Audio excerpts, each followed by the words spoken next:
You ever have that moment where time slows down, and not in a good way? You're in a job interview, you've prepared for weeks, and then you blank. Your mind goes empty, your stomach drops, your heartbeat is so loud you can barely hear the next question. It feels like the whole room is watching you drown. And in that moment, you don't just think you failed, you become the failure. At least, that's what your brain tells you. I've been there way too many times, and I made this video not because I'm above it, but because I got sick of letting moments like this define me. So let's break down the psychology of bouncing back when you mess up badly, and exactly how to recover fast from it. Psychologist Daniel Goleman calls this an amygdala hijack. Your amygdala, the brain's alarm system, doesn't know the difference between bombing a job interview and being chased by a zombie. It floods your body with stress hormones, adrenaline, cortisol, the whole chemical cocktail. That's why your heart pounds, why your thoughts scatter, why you freeze or panic. Research from Dr. Jill Bolt Taylor shows this emotional surge peaks in about 90 seconds.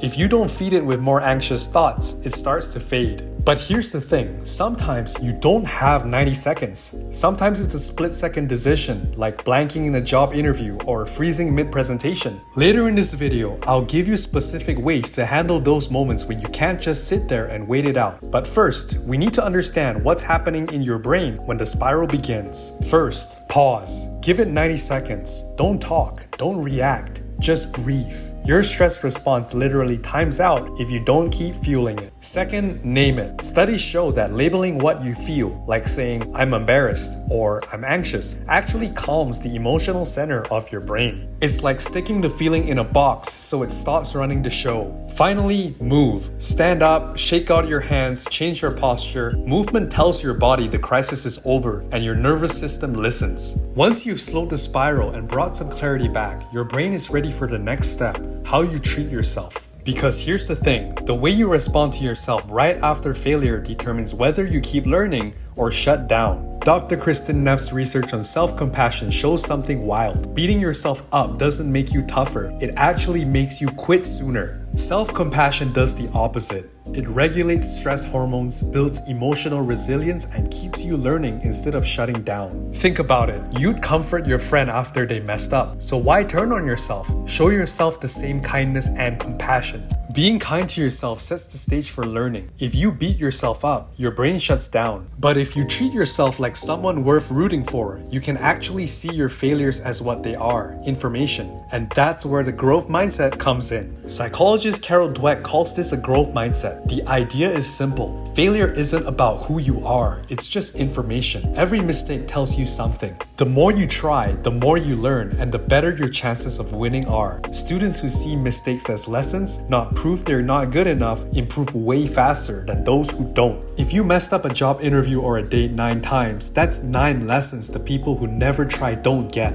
Understanding failure as lessons is great, but insight alone won't stop your brain from spiraling the next time things go wrong. You need a way to act fast, reset emotionally, and move forward, and that's exactly what the next strategy is for. Sometimes you can't pause for 90 seconds. Sometimes it's mid-interview, mid-presentation, mid-date, mid-panic. Here's what to do.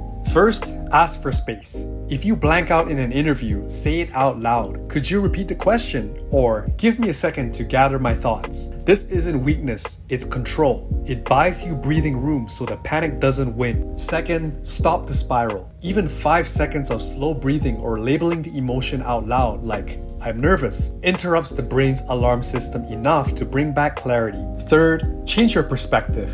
Ask yourself, if this happened to my best friend, what advice would I give them? Your brain talks to others with more compassion than it does to you, so use that. Fourth, salvage the win. Instead of obsessing over what went wrong, ask yourself, what part did I do well? Small wins retrain your brain to see progress, not failure. Finally, step back in fast. Psychologists call this behavioral activation. The longer you wait, the bigger the fear grows. Re-engage before your brain builds failure into your identity. Each step works because it resets your emotional patterns in real time. This is neuroplasticity at work. I made this video because I've lived that spiral way too many times. The blanking out, the overthinking, the quitting too early. But failure isn't the opposite of success. It's the training ground for it. Train your brain to reset, recover, and re-engage fast. Because the real skill isn't perfection, it's learning how to bounce back stronger every single time. Now I want to hear from you. When was the last time you bounced back from messing up? Share it in the comments below. Your story might be exactly what someone else needs to see today. And if you want more practical, psychology-backed ways to handle life's messy moments and come out stronger every time, hit subscribe and explore the other videos here on Learn with Rado. Let's keep learning, growing, and bouncing back together. And finally, I'd like to give a shout out to one of my first subscribers, Phantom49X. Thank you so much for your support and for the idea on how to recover from a mistake. I had fun making this video and I hope you enjoyed watching it if you did.